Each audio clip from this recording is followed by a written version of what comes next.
Благодарам, почитувам председателе, почитувани колеги и пратеници.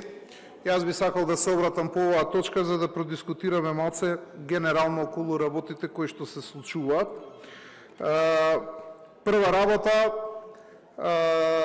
јас би сакал да зборувам за една системска слабост која што постои во државата, а таа системска слабост се однесува на голем број на разни институции кои што постојат во државата, вклучувајќи ја и вашата, кои што граѓаните, 90% од граѓаните не ни знаат дека постојат таков тип на институции. Значи, ние имаме разни фондови, агенции, дирекции, управи и генерално многу малце знаеме што од тие агенции, управи, дирекции, разни институции воопшто работа. Тоа е една системска слабост која што имаме ние во државата, за која што и на почетокот на мандатот зборувавме и за која што се надевам дека во најскоро можно време владата ќе преземе одредени мерки, бидејќи кажавме дека е потребно дел од тие воопшто повеќе и да не постојат, дел да се спојат и слично. Бидејќи многу малку знаеме што воопшто работат, дел од таквите институции се и оставштина од некое претходно време, од некој претходен систем. Тоа е генерална системска слабост која што имаме во државата и тоа не зависи директно од вас. Она што директно од вас зависи, јас би сакал да го видам меѓу другото во вашите извештаи, бидејќи вие до 30 јуни сте должни да доставите извештај до ова собрание, а тоа е да кажете како ќе подобрите работата на конкретно на вашата агенција, бидејќи генерално земено за подобрување на работата во вашата агенција не е само потребно да ни кажете дека сте недоволно екипирани и дека ви се потребни дополнителни средства. Јас би сакал да слушнам и некои други работи кои што би требало да бидат и вкалкулирани во некој сиден финансиски план, во евентуално ако такво нешто е потребно, а тоа е да ни кажете, например, дали постојат одредени области кои што законски не се регулирани, дали во тие области треба одредена регулација, да ни дадете предлог дали сте во колизија евентуално со некоја друга институција и слично. Таков тип на законски промени кои што граѓаните ги барат, јас би сакал да видам во еден ваш извештај. Генерално не само вие, туку воопшто сите институции, дали се под собранието или се под владата, ако им ги прочитате извештаите, ќе видите дека за вакво нешто воопшто не зборуваат. А тоа е нешто што е потребно и тоа е нешто што ние како пратеници, воопшто граѓаните на државата сакаат да го слушнат, да видиме како преку евентуално законски измени или предзимање на други чекори би можеле да подобриме работата во секторите во кои што вие сте надлежни во конкретниот случај вие да ги покриете, меѓутоа и другите институции. Кажавме дека овие првиве две начела генерално се однесуваат на сите разноразни институции кои што постојат во државата. Она што конкретно за вас би сакал да позборуваме малце и да продискутираме, предпоставувам дека вие сте свесни дека пред отприлика 2 месеци имаше јавно излегување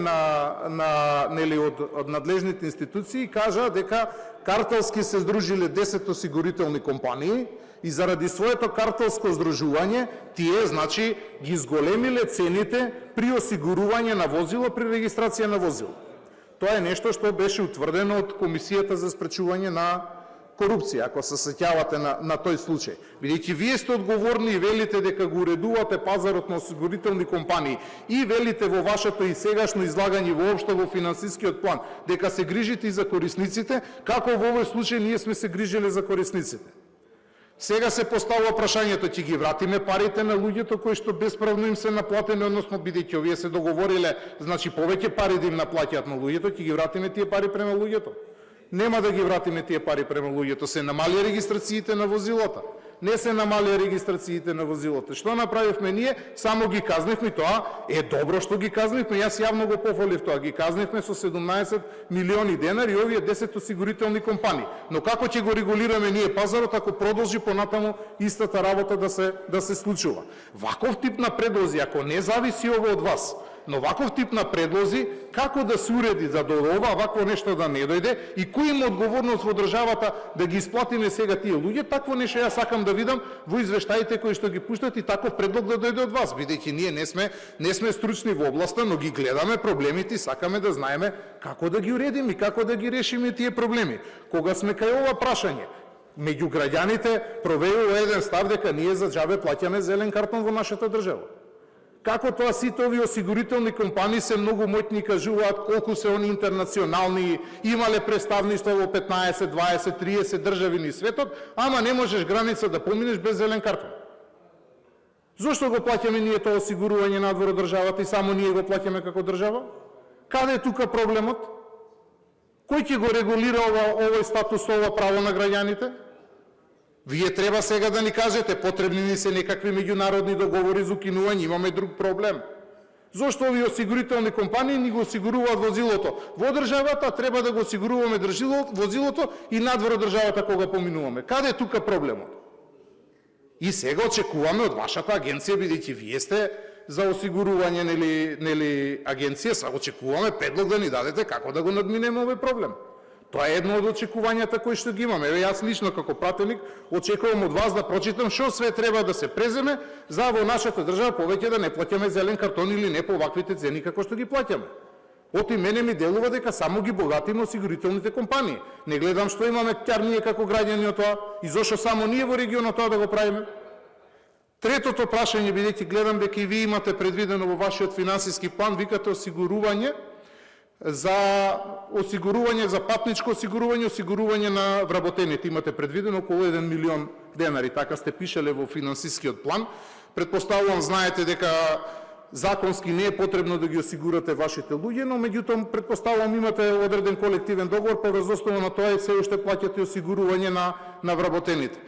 Вакво осигурување, освен кај вашите вработени, ако ги осигурувате вие вработените, не знам дали знаете дека осигурителните компании нудат осигурување на учениците на почеток на годините. Учениците од основно и од средно образование и сега ќе нудат, тоа најчесто оди преку одборите во училиштата, по 100 денари осигурање. Добро, до тука е неспорна работата, осигурувањето е доброволно. Бидејќи вие се грижите за корисниците, сте ги виделе тие полиси кои што ги нудат осигурителните компании? Па тие полиси не покриваат ништо. И сега секој од нас ќе каже, добро, ајде за 100 денара. Меѓутоа се работи за бизнис од 25 милиони денари на годишно ниво. А осигурителните компании никаква услуга не нудат за тоа. Кој е ризикот на осигурителните компании? Сте виделе што нудат они како полиса? Во случај на смрт или траен инвалидитет на учениците предизвикан од несреќен случај, толку. И за тоа ние сите како родители плаќаме по 100 денари. Зошто ги богатиме ние компаниите по 25 милиони денари секоја како родители на почетокот на годината? Бидејќи велиме дека се грижиме за корисниците, така сте пишале. Како се грижиме ние сега за корисниците тука? Ова е практично, не знам дали знаете дека ги крадат луѓево, ги крадат родителите. Па ние не можеме тоа да дозволиме осигурителните компании во државата да дивеат, да имаме еден куп на институции кои што тоа треба да го спречат.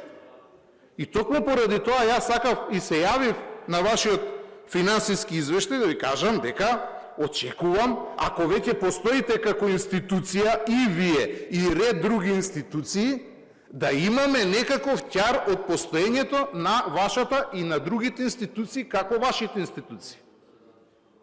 И сакаме тоа да го видиме во тие извештаи кои што ќе дојдат.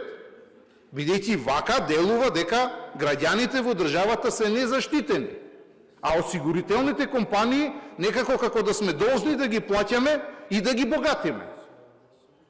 Еве јас сметам дека практично во одредени работи, еве кај што зборував за родителите, таму е доброволно тоа. Меѓутоа ние сме должни тоа да ги заштитиме. И ако е доброволно. Ама во овие другиве работи ние со закон им наметнуваме да се осигуруваат. Со закон е наметнуто да се осигуруваат возилото. Со закон им велиме не можеш да поминеш граница ако немаш зелен картон. Па ако таму нешто им наметнуваме, дајте тогаш да видиме како да им ја лесниме работата на граѓаните. Тоа е генералната политика. Доброто е она за кое што јас и претходно јавно зборував и сега, дека конечно институциите во државата почнуваат да функционираат. И конечно имаме донесена одлука, донесена казна од 17 милиони денари за картелно здружување на осигурителни компании. За прв пат. На прав пат сме, ама дајте да ја довршиме работата. И уште еден апел до владата. Дајте да си ја дозавршиме работата со ваков тип на институции, еден куп кои што постојат, а кои што практично ништо не работат. И не знаеме што работат во системот. Дали ќе значи тоа спојување или ќе значи укинување, ама крајно време да преземеме нешто. Вака имаме еден куп на институции кои што 90% од нив ни знаеме ни како се викаат, ни кои се, ни што се, а функционираат во правниот систем. Благодарам. И јас ви благодарам.